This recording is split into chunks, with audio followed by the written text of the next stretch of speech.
Bapak, Ibu, Saudaraku terkasih dalam Tuhan, di ibadah Minggu Anugerah di minggu kedua ini, kita akan berbicara tentang dilimpahi oleh kasih karunia Yesus. Sama-sama katakan dengan saya, keluarga saya, pekerjaan saya, hidup saya, dilimpahi oleh kasih karunia Yesus. Yang setuju sama-sama kita katakan amin. Amin. Mari kita lihat satu kebenaran firman Tuhan yang terambil dalam 2 Korintus pasal ke-8, ayatnya yang ke-9 dalam terjemahan Indonesia Modern Bible. 2 Korintus pasal 8 ayat ke-9 dikatakan demikian bagi saudara dan saya pada kesempatan hari ini. Sebab kamu mengetahui anugerah Tuhan kita Yesus Kristus, bahwa meskipun dia kaya, namun karena kamu dia menjadi miskin, supaya melalui kemiskinannya kamu dapat menjadi kaya. Saudaraku terkasih dalam Tuhan, Yesus yang kita sembah, Yesus yang saudara dan saya sembah adalah Tuhan yang baik. Sama-sama katakan dengan saya, Yesus yang saya sembah, Yesus yang saya percayai adalah Tuhan yang baik. Berkali-kali kita membuat salah, berkali-kali kita hidup di luar kebenaran firman Tuhan, namun berkali-kali juga Tuhan memutuskan untuk bersikap baik terhadap saudara dan saya. Tuhan memutuskan untuk mengampuni kesalahan dan pelanggaran Bapak, Ibu, Saudara, dan saya. Mungkin seringkali kita sebagai suami kasar dengan istri, sebaliknya istri dengan suami sering melawan orang tua, kasar dengan anak-anak, anak-anak sering melawan orang tua. Kita sebagai pelayan, nanduk gembala, gembala tidak semena-mena dengan pengerja, dengan jemaat. Seringkali kita melakukan kesalahan tanpa kita sadari ataupun kita sadari.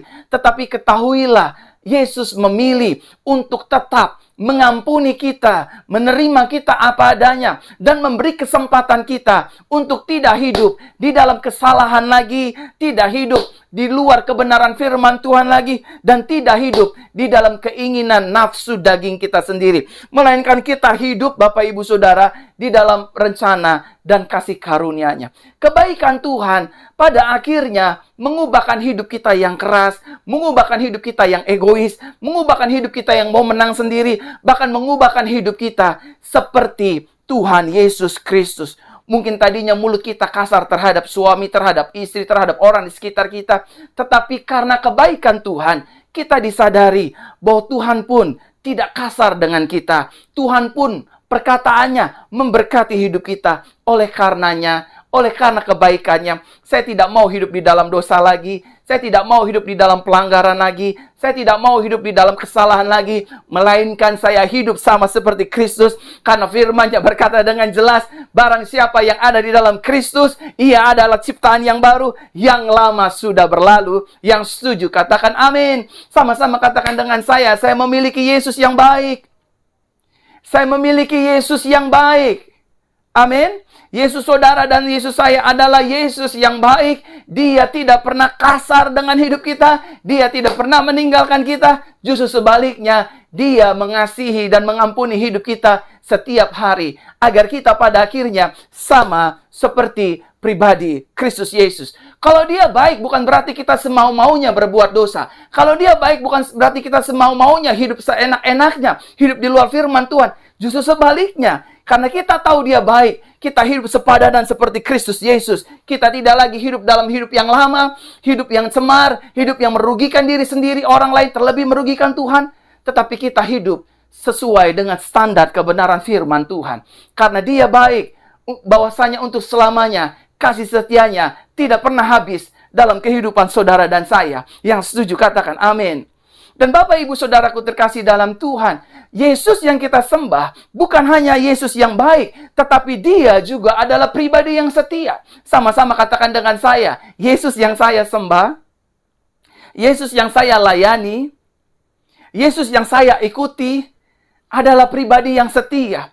Dia selalu setia dengan hidup saudara dan saya.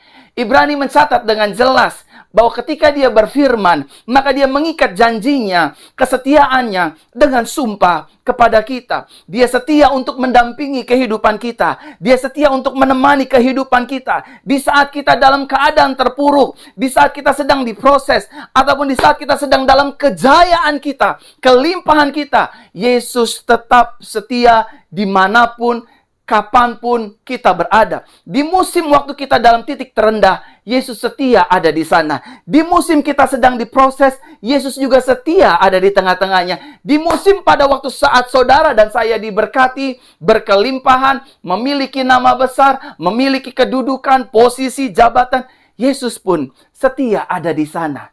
Saudaraku terkasih dalam Tuhan, sehingga Daud dapat berkata dalam Bible, kemanakah aku dapat lari pergi menjauhi roh-Mu ya Tuhan? Ketika aku pergi ke bukit, Engkau ada di sana. Ketika aku turun ke dalam orang mati, Engkau pun ada di sana. Itu menunjukkan Yesus adalah pribadi yang setia. Bapak Ibu, satu kali bangsa Israel keluar dari tanah Mesir. Dia ingin maju dan masuk ke dalam kota perjanjian, tanah perjanjian yang dijanjikan oleh Tuhan. Satu kali Bible mencatat, bangsa Israel yang keluar dari bangsa Mesir ini tidak memiliki makanan. Tetapi Tuhan kita yang memanggil kita keluar dari tanah perbudakan di Mesir, masuk tanah perjanjian.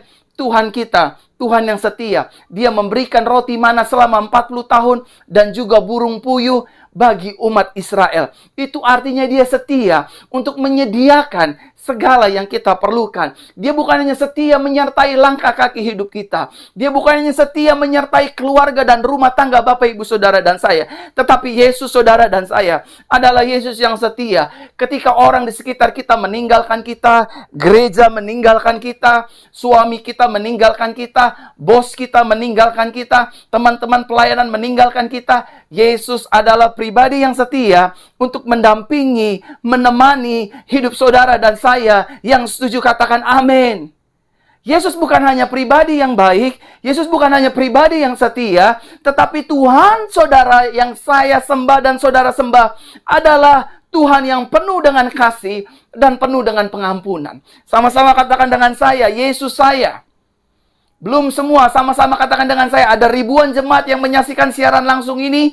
Sama-sama katakan dengan saya, Yesus saya adalah Tuhan yang penuh dengan kasih dan Tuhan yang penuh dengan pengampunan.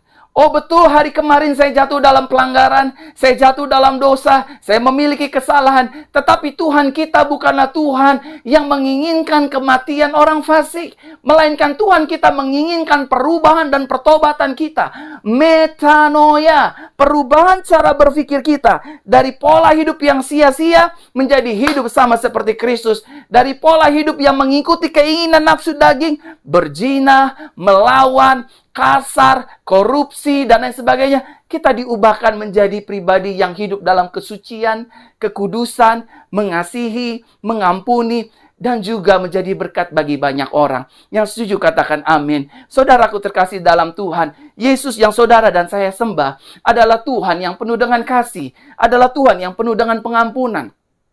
Bible mencatat seluruh pelanggaran kita dibuangnya ke dalam lubang tubir laut yang dalam, ke jurang tubir laut yang dalam, sehingga dia tidak mengingat-ingat kesalahan kita lagi, tidak mengingat-ingat pelanggaran kita lagi. Bahkan mungkin yang tadi malam, semalam, Sabtu malam, ataupun Minggu pagi, saudara marah dengan suami, dengan istri, anak, dan lain sebagainya, sehingga saudara kehilangan damai sejahtera, ketahuilah, Tuhan kita adalah Tuhan yang penuh dengan pengampunan, Tuhan yang penuh dengan kasih. Dia setia menanti kita, untuk menanti perkataan kita. Tuhan maafkan aku, Tuhan ampuni aku. Dia setia untuk memaafkan kita. Dia setia untuk mengampuni kita. Karena dia tidak berdusta akan janjinya. Yang setuju sama-sama katakan dengan saya, amin.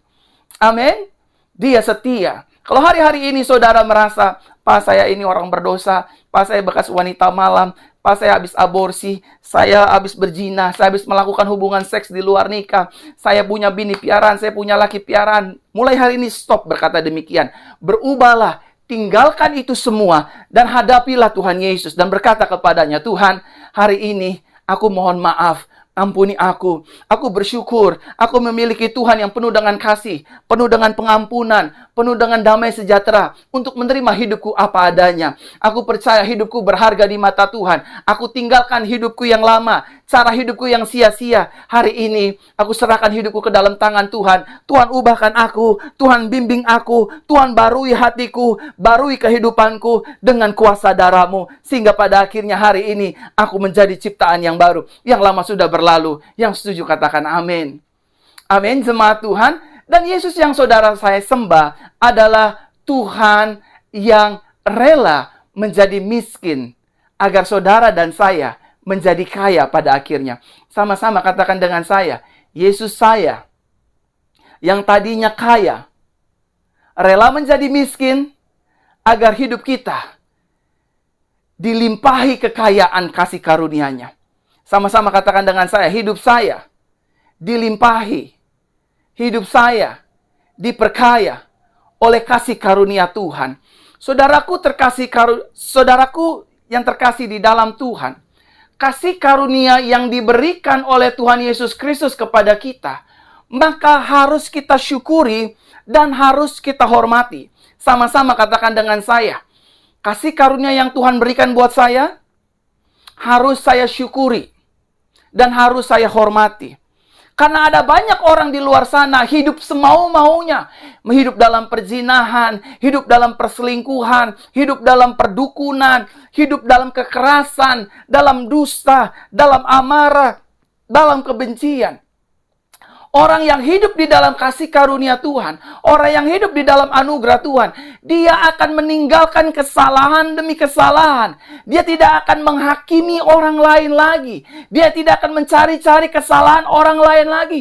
Orang yang hidup di dalam kasih karunia Tuhan tidak hidup di dalam ketakutan dan kekhawatiran serta kekuatan dirinya sendiri. Oleh karenanya, kasih karunia anugerah yang Tuhan limpahi atas hidup saudara dan saya, kita harus meresponinya dengan hormat, dengan penuh tanggung jawab. Bukan berarti semua karena perbuatan kita, no. Karena kasih karunia-Nya yang besar, karena kekudusannya yang besar, karena anugerahnya yang melimpah bagi kita, kita disadarkan, kita punya tanggung jawab. Kita harus jadi garam, kita harus jadi terang dunia, hidup kita harus berbeda. Hidup kita tidak boleh sama dengan orang di luar sana yang melakukan perzinahan, yang melakukan kawin cerai, yang melakukan kekerasan, yang melakukan korupsi, yang melakukan hal-hal yang melukai hati Tuhan. Oleh karenanya, kasih karunia yang Tuhan berikan bagi kita malam hari ini, Dia melimpahi saudara dan saya dengan kasih karunia. Kita harus bertanggung jawab atasnya. Bahkan kita harus menghormatinya. Artinya, saya tidak mau lagi hidup dalam perzinahan. Saya tidak mau lagi hidup dalam perselingkuhan. Saya tidak mau lagi hidup di dalam dosa. Saya tidak mau lagi hidup dalam korupsi. Saya tidak mau lagi hidup di luar kebenaran firman Tuhan. Hari ini, saya mau hidup di dalam kebenaran firman Tuhan Yesus Kristus. Karena Tuhan sudah mengampuni saya, sudah menebus saya, sudah menjamin hidup saya, sudah membuat hidup saya menjadi ciptaan yang baru, sudah memberkati hidup saya, sudah menerima hidup saya apa adanya. Saya harus berubah dan harus berbuah bagi kemuliaan nama Yesus Kristus. Pada malam hari ini yang setuju sama-sama kita katakan amin. Amin, Bapak Ibu Saudaraku terkasih dalam Tuhan. Nah, saya masuk dalam inti khotbah saya pada malam hari ini. Adapun tujuan Yesus melimpahi hidup kita dengan kasih karunia-Nya. Yang pertama, agar hidup kita tidak lagi hidup di bawah ketakutan dan kekhawatiran. Kasih karunia Tuhan menjadikan hidup kita percaya akan semua janjinya. Sehingga saudara dan saya tidak perlu lagi ketakutan, tidak perlu lagi kekhawatiran. Karena kasih karunia Tuhan, kita dipelihara, kita disertai, kita dibela, kita ada bersama-sama dengan Tuhan Yesus. Kalau hari-hari ini saudara sedang mengalami ketakutan, kegelisahan, kegentaran, bahkan kebimbangan, keputusasaan, tolak dalam nama Yesus. Itu bukan berasal dari Tuhan. Saudara, saya sebagai pastor, sebagai gembala jemaat ingin sampaikan kepada saudara yang di Facebook ataupun yang di YouTube.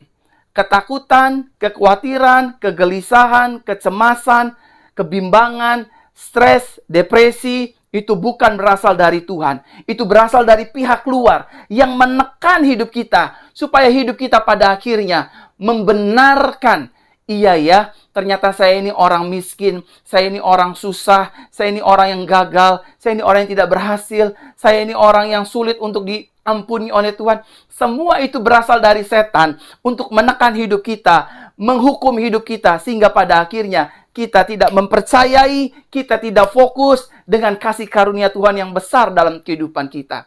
Saudaraku terkasih dalam Tuhan, tujuan Yesus melimpahi hidup kita dengan kasih karunia, tujuannya adalah agar saudara dan saya tidak hidup di dalam ketakutan dan kekhawatiran. Sama-sama katakan dengan saya tidak boleh hidup.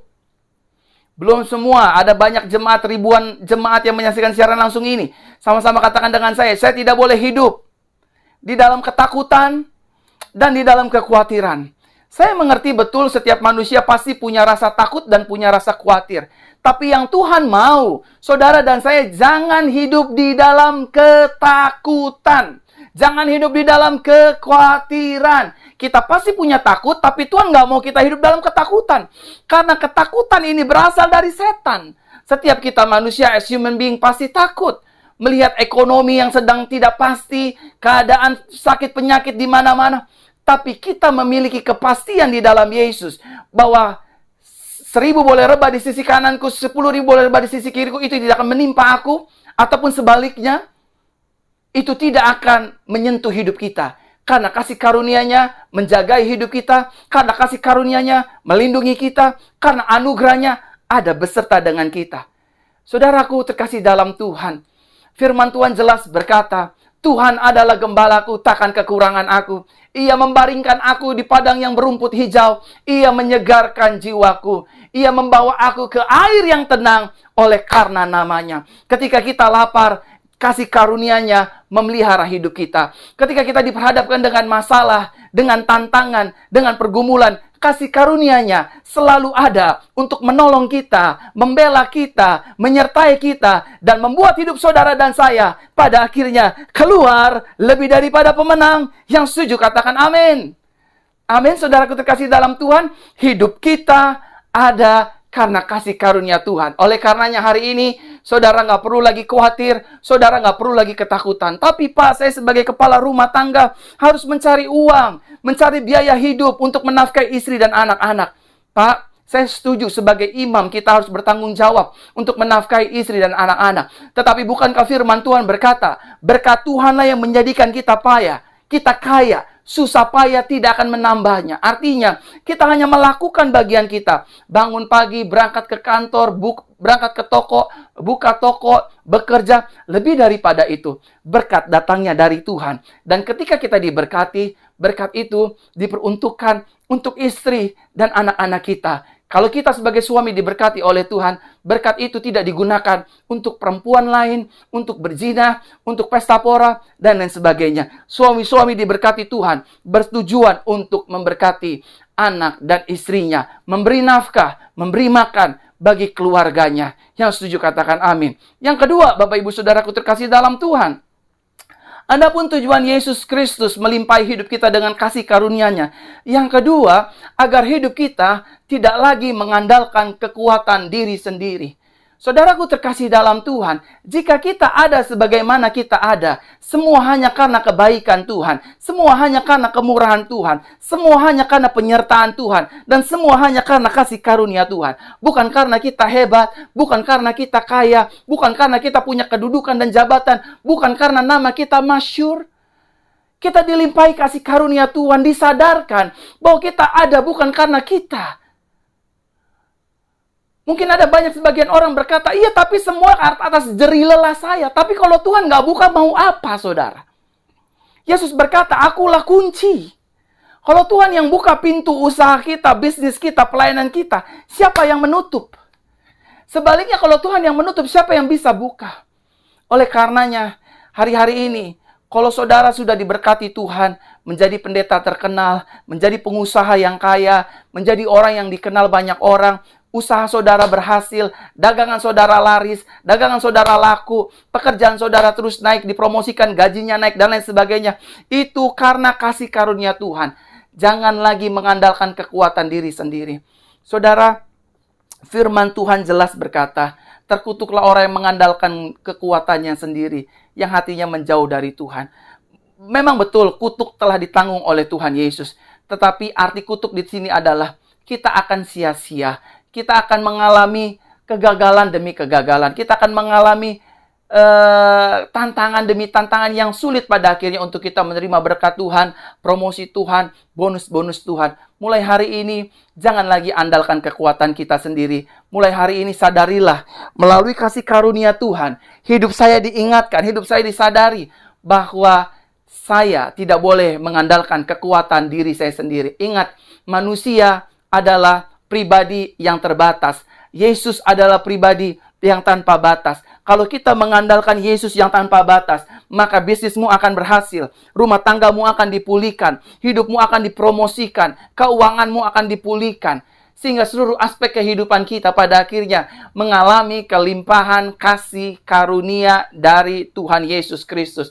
Yang ketiga, Bapak Ibu Saudaraku terkasih dalam Tuhan, adapun tujuan Yesus melimpahi hidup kita dengan kasih karunia-Nya, yang ketiga, agar hidup kita mengalami semua janji firman-Nya. Melalui kematian Kristus Yesus di atas kayu salib, dan Dia berkata, ini sudah selesai.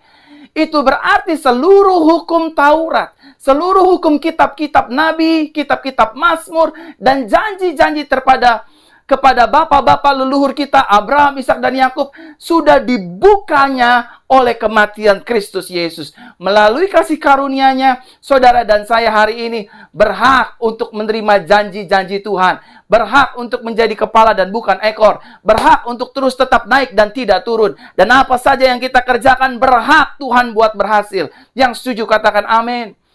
Agar hidup kita mengalami semua janji firman-Nya. Apa janji firman-Nya? Kamu tidak akan berjalan sendiri, aku akan menyertai kehidupanmu. Apa janji firman-Nya? Janji firman-Nya melalui bilur-bilurku, kamu yang sakit menjadi sembuh. Apa janji firman-Nya? Bahwa janji firman-Nya, engkau tidak akan berjalan sendiri, aku Immanuel yang akan menyertaimu. Apa janji firman-Nya? Janji firman-Nya adalah, akulah gembala yang baik menyerahkan nyawa-nyawanya bagi domba-dombanya. Inilah sebagian janji-janji firman Tuhan. Dari antara banyak janji-janji firman Tuhan di dalam Bible kita. Saudaraku terkasih dalam Tuhan, ingatlah kebaikan Tuhan, ingatlah kasih karunia Tuhan. Melalui kasih-Nya, melalui anugerah-Nya, saudara dan saya menikmati janji-janji kebenaran firman Tuhan. Yesus berkata, di rumah Bapakku banyak tempat tinggal. Ketika aku pergi ke sana, kamu tahu jalannya, karena akulah jalan kebenaran dan hidup. Kalau hari ini kita binasa, kalau hari ini kita meninggal ataupun wafat, saudaraku terkasih dalam Tuhan, kita akan bertemu dengan Tuhan di kerajaan-Nya yang kekal. Saya meralat binasa dalam arti tubuh yang fana ini binasa, saudara. Tapi jiwa dan roh kita tidak binasa. Karena janjinya, barang siapa yang ada di dalam Kristus, dia ada di dalam Bapa. Dan kita akan ada di rumah-Nya untuk selama-lamanya bersama dengan Tuhan Yesus Kristus. Yang setuju sama-sama katakan dengan saya, amin. Dan yang terakhir, Bapak Ibu Saudara, setelah ini saya akan kembali berdoa untuk kehidupan Bapak Ibu Saudara sekalian.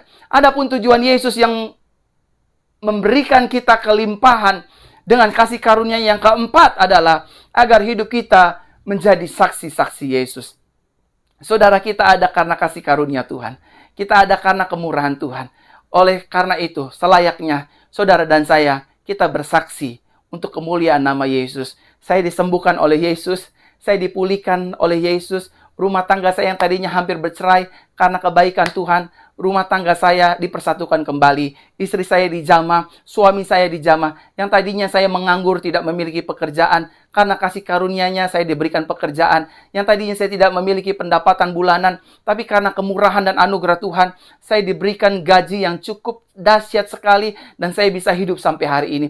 Yang tadinya saya tidak punya masa depan yang jelas, masa depan yang pasti, melalui kasih karunia-Nya, saya diubahkan menjadi pribadi yang berhasil, pribadi yang mempermuliakan nama Tuhan. Saudaraku terkasih dalam Tuhan, Kitab Suci berkata dengan jelas, setiap orang yang kuciptakan dan kujadikan untuk hormat kemuliaan namaku. Artinya, saudara dan saya, siapapun kita, mari kita bersaksi bahwa kita ada karena Tuhan, bahwa kita masih sehat karena Tuhan, bahwa kita masih bekerja karena Tuhan, bahwa kita masih dipercayakan melayani, bekerja, berkantor, berbisnis, berdagang, berusaha, memiliki kekayaan, nama baik, popularitas, semua karena kebaikan Tuhan. Oleh karenanya, Bapak Ibu Saudaraku terkasih dalam Tuhan, di ibadah minggu anugerah ini, di minggu kedua ini, di tahun peningkatan dan tahun kelimpahan ini, mari kita nikmati kasih karunia Tuhan yang melimpah dalam kehidupan kita, dalam keseharian hidup saudara dan saya.